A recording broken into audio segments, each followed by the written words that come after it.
Oh dear. They say dreams reveal important things about yourself, about your subconsciousness. If you ask me, do I believe in such Sigmund Freud stuff? Yes, I do. But I guess it makes a little difference in my case. Because I'm no good at decoding those hidden messages in the mind. And anyway, after you wake up, before you finish your breakfast, you will forget everything about it. I do remember one dream clearly. I was trying to open the door. So I was putting the key into the keyhole and turned. And when I turned, the key broke. But the tip of the key was actually stuck in the keyhole. So in the end, I broke my key. I couldn't open the door. In a dream, it was pretty scary. Now, it's all nonsense. We all know, in reality, this rarely occurs. Well, they say, I mean, if you believe in this Freudian psychoanalysis, the keyhole itself is a symbol of the vagina. So it's related to what's the name? Erectile dysfunction, right? Well, as a matter of fact, I don't care. I don't want to know, because even though it is true, it's not important. I mean, I can deal with it. A lot of things in the bedroom depend on your feelings for each other, or whether you have a caring partner. Well, that's one strange dream I remember well. But I'm more concerned about my other dreams which happen with more frequency,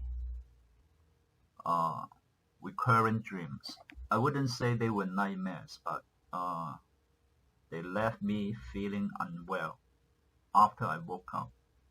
And the hungover feeling actually affected my work in the daytime. This dream is about a certain subject which I did badly when I was in secondary school. It's mathematics.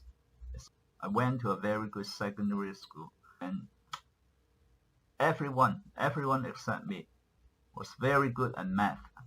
Everyone else was getting an A or at least B. I was bottom of the class. I mean, in math. And at that time, we went to math class we had a slide rule. I don't know, but I was the only one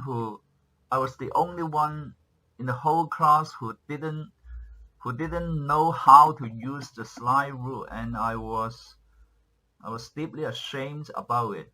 Strange, because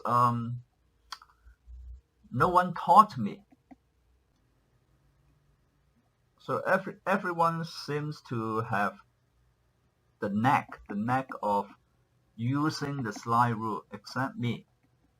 I was clueless. I struggled for a few years, and then we had this public exam, and I muddled through. I got a bare pass. And then for the next 2 years, which prepare students for the college examination, I actually thrived, because I didn't have to take math anymore. It was a liberating feeling, and I only needed to study language, Chinese language, English language, history, and the Bible, which I not only enjoyed but excelled in. I was no longer a fish out of water. So those 2 years before college suddenly became so rich, so substantial, and an absolute bliss. And then I came off the college examination with flying colors. My career, my work didn't have anything to do with this horrible subject, but over the years, I have had more than my fair share of bad dreams about about flunking mathematics in secondary school. Strange. You never get away from it. So over the years, I'm like a schoolboy on my way home, just turning the corner, and the bully is there, taunting me, haunting me, giving me a bad time. The bruises never healed all these years. When you come to think of it, it's actually a senseless thing, right? Why am I still bothered by a subject I flunked decades ago, which no longer is no longer relevant. It's not relevant to my job. It's not relevant to my self-respect or my pride, things like that, right? But even if you realize how silly, how pointless, how unimportant the whole thing is, it still bothers you. Well, let me describe to you the physical effects such bad dreams had on me. In Chinese,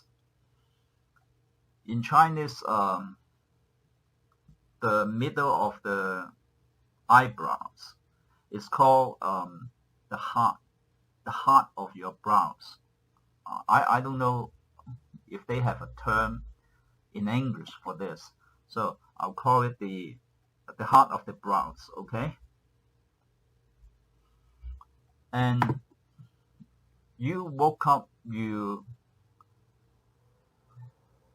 your mind was confused, hungover, and this part, okay, becomes sore.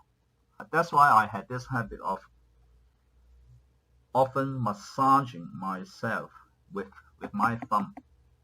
In the past, I sought out an acupuncturist, a Chinese doctor, and he would use an acupuncture needle, which was about this long, and insert the needle into the heart of the brows. So 1/3 of the needle would stick out, and 2 other needles, also about the same length, one would be inserted into this. You have a nerve, you have a cluster of nerve here. So 2/3 would go in and 1/3 would stick out. And here, yes, he did the same. And then he made me sit on the sofa or in an armchair, and the needles were wired up to a box, a small one, which generates electricity. So I sat there with my eyes closed, and I could feel the electric current coursing through my veins. Very comfortable, very soothing.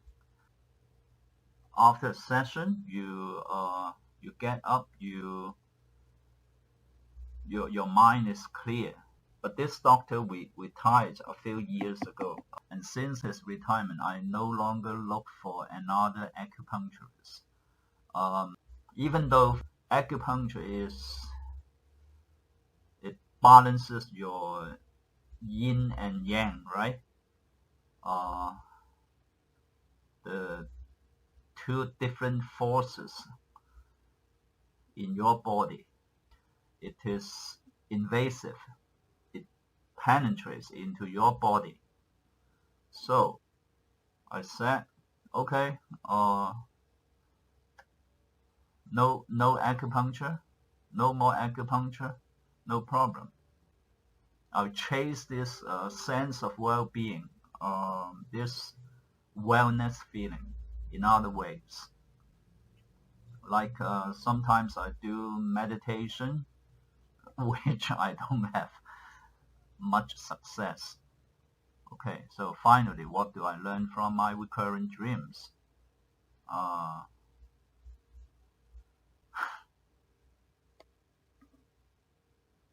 Very little, I'm afraid. As a human being, most of us would like to believe that we more or less keep our sanity. We believe in reasoning, logic, stuff like that. But at the end of the day, something insidious, something very primitive inside you, who are actually what controls you or governs you. Yeah, this is how I feel. A little depressing, right? But isn't life like this?